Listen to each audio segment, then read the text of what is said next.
Aimables téléspectateurs, retour sur ce plateau au compte de ce match Madagascar-Soudan. Première 45 minutes égrenées. Le score est de 0-0 entre ces deux formations. Oumar Ndiaye, Major, on a regardé un match très alléchant et avec beaucoup plus d'animation offensive des deux côtés. Effectivement, il y a du spectacle dans cette rencontre. C'est une rencontre aussi intéressante. Ces deux équipes ont affiché un niveau franchement qui est en train de nous séduire, on peut le dire ainsi, parce que l'équipe malgache a très bien commencé le match, surtout vers ce côté droit où ils insistaient beaucoup. Mais heureusement pour l'équipe soudanaise qui a joué un rôle au niveau de la défense, elle a pu quand même réduire les espaces parce qu'elle avait déjà compris qu'elle avait affaire avec une équipe qui a beaucoup de potentialité technique, donc il faut réduire les espaces. Les joueurs, c'est qu'ils ont compris. Au fur et à mesure que le match progressait, ils ont compris s'ils continuent à défendre, ils risquent d'encaisser un but. Donc la meilleure solution, c'est de se procurer des occasions. Maintenant, ils ont changé. Ils jouaient maintenant au niveau des contres. Mais malheureusement, ils se sont procurés des occasions, ils sont passés à côté. Ils sont en train de revenir petit à petit dans le match pour contrer cette formation malgache. Mais attention à l'équipe soudanaise qui, si cette formation n'arrive pas à faire attention, elle risquerait de prendre un carton rouge parce qu'elle est en train de s'appuyer sur l'intensité physique pour empêcher cette formation malgache de progresser. Vous avez même suivi dès le début du match, il y a un malgache qui est sorti blessé, il a été remplacé par un autre joueur. Donc il y a deux styles différents qu'on est en train de voir. Une équipe malgache très technique, rapide dans l'entrejeu, une équipe soudanaise qui joue avec un jeu compact, qui joue au niveau des relances, qui essaie de mettre un peu d'impact physique. Et si le match continue comme ça, on risquerait de voir un tir au but. Oumar Ndiaye, 45 minutes bouclées, 0-0 entre ces deux formations. Oui, 0-0, cela est dû d'abord dans un premier temps au fait qu'au milieu du terrain, il y a beaucoup de monde. Madagascar avec un système de 4-4-3, le Soudan avec 4-4-3, vous avez déjà 7 joueurs sur les 20 possibles parce que les gardiens ne seront jamais là-bas. Donc il y a un surnombre au milieu du terrain, ce qui fait dans les 10 premières minutes, c'est le ton où l'intention a été donnée par l'équipe malgache. Et fort heureusement que les Soudanais ont su, disons, repliquer. Et le match, je dirais, s'est stabilisé en termes d'animation, d'engagement. Chacune des équipes a affiché une volonté de gagner. Mais sauf qu'il y a un problème. Le problème, c'est qu'avec cette équipe malgache qui joue le bloc, donc ils défendent ensemble, ils remontent ensemble, ce qui fait que chaque fois que cette équipe soudanaise se retrouve dans une position très avancée, ils sont en infériorité numérique.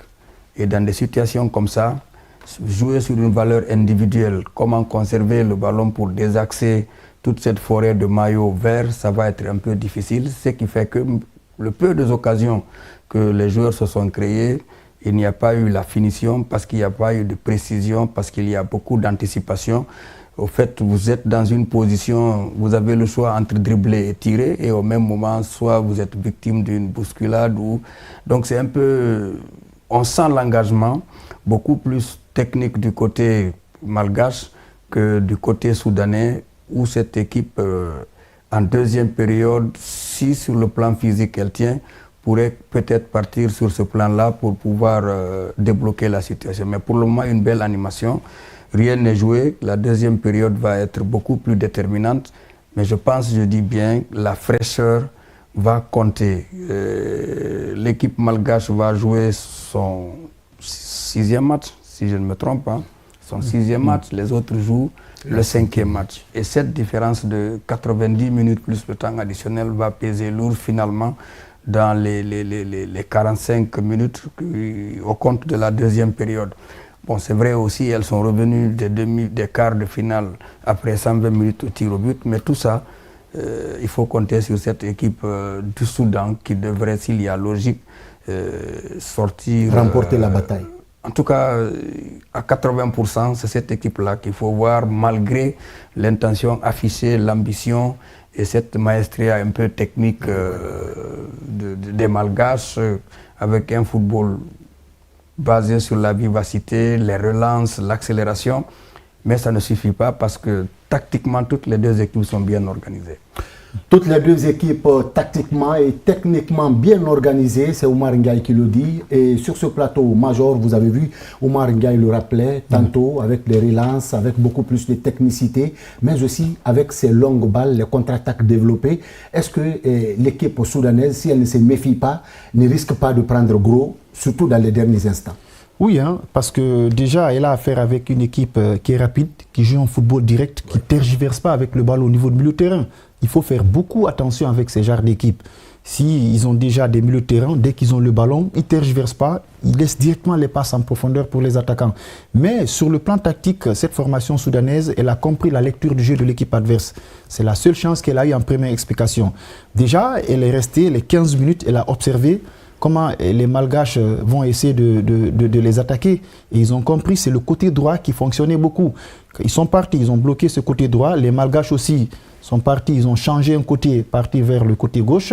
Donc au fur et à mesure que cette rencontre est en train d'évoluer, les deux équipes sont en train de comprendre comment les autres sont en train d'évoluer. Donc c'est purement tactique.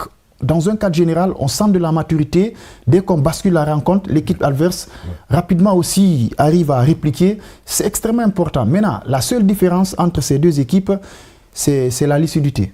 Les erreurs ici, ça paye cash, ça ne pardonne pas. Parce que même si les Malgaches ont dominé, mais le gardien soudanais n'était pas exposé. À chaque instant, dès que le Malgache se présente, pour lui, il n'y a personne derrière, tu vois un Soudanais venir chipper le ballon. On sent de la concentration psychologique, le gardien est bien préparé, donc les Soudanais cherchent à jouer au niveau des contres. Et les Malgaches aussi se replient très vite. Donc à l'allure où vont les choses dans cette rencontre, seulement quelques erreurs vont payer cash, mais pour moi c'est un match fermé. Voilà, pour lui, c'est un match fermé. Oumar Ndiaye, on le disait dans nos analyses préambulaires. Et cette équipe, d'abord pour ses premières 45 minutes, on parle de l'équipe malgache qui est en train de surprendre petit à petit. Mais attendons de voir la fin des dernières 45 minutes. Et comme on le dit en football, la deuxième période, c'est le temps des entraîneurs. Oui, bon, on va attendre, mais rappelons peut-être ces statistiques-là pour les tirs cadrés. Hein. Vous avez les Soudanais qui ont 3 tirs cadrés contre un seul. Pour cette équipe malgache. C'est vrai qu'en termes de possession, on vous dira 59% pour Madagascar, 41% pour le Soudan. Les fautes, déjà beaucoup de fautes du côté du Soudan, 11 fautes contre 7. Et dans la précision des passes, 78% pour les Malgaches et 74% pour les Soudanais. Donc la deuxième période va être en plus du fait que c'est les joueurs, mais aussi elle va être la deuxième période pour les entraîneurs, parce que ce qui n'a pas réussi en première période devrait logiquement se faire en deuxième période, et tant qu'il n'y aura pas le but, c'est qu'il n'y aura pas de vainqueur et on continuera à faire les 120 minutes, aller au tir au but. Et vous voyez ces deux équipes, je le disais, qui se sont qualifiées après des séances de tir au but. Et les deux gardiens, chacun a arrêté. Il y a un qui a arrêté un penalty, un autre 2 penalty. Donc il y a une certaine aisance, il y a une certaine confiance sur ce plan-là. Donc ça va être difficile. Et puis les défenses sont un peu hermétiques, oui. Même s'il y a une certaine perméabilité. Mais le fait qu'on vient sur le porteur du ballon, ça rend la tâche difficile pour le porteur du ballon. Donc c'est compliqué. On se demande peut-être sur un coup franc, sur une action, tout peut se débloquer, mais pour le moment, un match bien animé, mais en attendant, hermétique, fermé au score, parce qu'on sent que c'est des joueurs tous engagés, mais c'est des techniciens aussi, des entraîneurs qui sont des bons tacticiens. Avec surtout beaucoup de potentialités, de qualités individuelles aussi au sein des deux formations, hein, Major? Oui, surtout du côté malgache. Oui. Ils ont des qualités techniques, ils sont en train de s'appuyer sur ces qualités techniques pour créer la différence. Quels qu'en soient les espaces, ils arrivent à s'en sortir, développer vite leur jeu, partir au niveau des contre-attaques. Maintenant, la qualité de cette formation soudanaise, ce sont les précisions des passes longues. Parce que là, c'est un football purement anglais. Dès qu'ils ont le ballon, ils cherchent à comment dirais-je, barrer complètement le milieu de terrain. Ils ne passent pas par le milieu de terrain. Oui. Défense, attaque, pour créer la différence, pour aller très vite. Parce que déjà, ils ont compris, s'ils arrivent à mettre le pied sur le ballon, venir jusqu'au milieu de terrain, Les Malgaches ont beaucoup d'atouts à ce niveau. Dans le milieu de terrain, il faut avoir des garçons qui ont des potentialités techniques. Et ils ont compris, s'ils arrivent à mettre le pied sur le ballon au niveau du milieu de terrain, ils vont perdre la bataille. Donc maintenant, qu'est-ce qu'il faut faire? Dès qu'on a le ballon au niveau de la défense, on joue au niveau des relances pour créer la différence. Ils ont fait 2 ou 3, ils ont réussi. Et c'est ce que les Malgaches ont compris.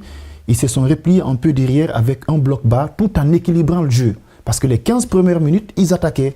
Maintenant, les Soudanais sont restés tranquilles. Ils ont eu 2 occasions. C'est les relances, ça les a coûté cher. Ils ont vite corrigé, ils ont compris. Alors, il faut qu'on garde notre sérénité, on se calme pour ne pas qu'on oublie derrière. Parce que l'atout de cette formation soudanaise, c'est les longues passes, c'est les contre-attaques. Donc, finalement, dans un cadre général, j'ai beaucoup apprécié la maturité de ces 2 équipes sur le plan tactique. Des fois, on n'attend même pas l'entraîneur. Au fur et à mesure que la rencontre est en train d'évoluer, on arrive à faire la lecture du jeu de l'équipe adverse, on corrige les erreurs vite et on avance. On sent que dans cette formation, c'est ces 2 équipes qui ne sont pas venues à ce niveau par des coups de chance, mais ils ont mérité de venir. Oui, je voulais juste rappeler, l'histoire ne se répète pas, les matchs passent mais ne se ressemblent. En 2023, l'avant-dernière édition, c'était un match de poule, la première journée, le 23 janvier. Le Madagascar avait battu le Soudan 3-0 en première période. Aujourd'hui, aujourd'hui, après la première période, on est à 0-0 et on se retrouve à un stade plus avancé. Ce n'est pas un match de poule, mais on se retrouve en demi-finale, un stade beaucoup plus avancé. Dans tous les cas, permettez que je dise bien malin celui qui saura prédire l'issue finale de cette rencontre parce qu'en tout état de cause, tous les ingrédients sont là pour qu'il y ait le suspense et qu'on continue à regarder. Ce qui est plaisant, vous sentez, c'est du football où on ne calcule pas, on cherche à gagner. Et on ne joue pas à l'économie du score ou à l'économie non. Donc pratiquement c'est très ouvert et en pareille circonstance, peut-être sur un coup de pied ou un corner ou peut-être une action solitaire. Dans tous les cas, c'est intéressant de voir cette deuxième période. En personne, je suis curieux de savoir comment ça va se débloquer. Mais je pense, s'il y a logique, il faut compter sur le Soudan. En tout cas, des 2 côtés, tout est possible. Et surtout, nous remarquons aussi que malgré cette pléthore, Oumar Ndiaye le rappelait, au milieu du terrain, mais ça se joue beaucoup plus sur les côtés qu'au milieu du terrain. Ouais, aujourd'hui, c'est le football moderne. Et quand tu as affaire avec une équipe technique, il faut être tactique. Tu utilises les couloirs, tu utilises les espaces qui vont laisser derrière. Maintenant, s'ils n'ont pas des latéraux qui sont athlétiques et qui sont concentrés dans le match, on va te corriger au niveau des couloirs. C'est ce qu'ils ont compris. Voilà, Major, je vais devoir vous interrompre, Oumar Ndiaye et Kamano Abouakar sur ce plateau au compte de ce premier match des demi-finales. Madagascar-Soudan, le score est de 0-0 après première 45 minutes. Chers téléspectateurs, ne bougez pas. Après encore 45 minutes, nous allons nous retrouver sur ce plateau au compte du même événement pour parler des réalités de cette rencontre. À tout à l'heure.